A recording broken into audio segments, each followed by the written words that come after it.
কতদিন পরে তোরে দেখলাম রে।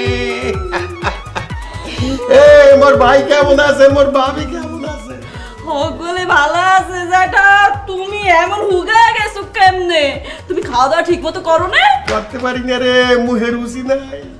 আরে মোর জেঠা। এই তোমাদের এই নাটক বন্ধ করবা?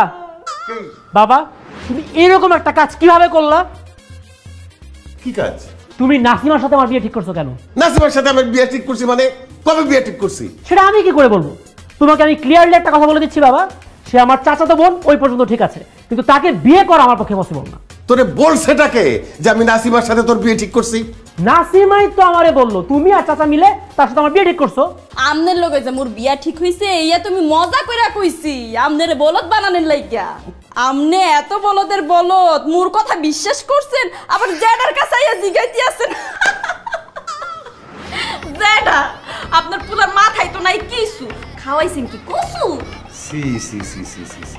তুই শহরের একটা শিক্ষিত ছেলে হয়ে এই বরিশালের একটা মেয়ের কাছে বোকা হয়ে গেলি।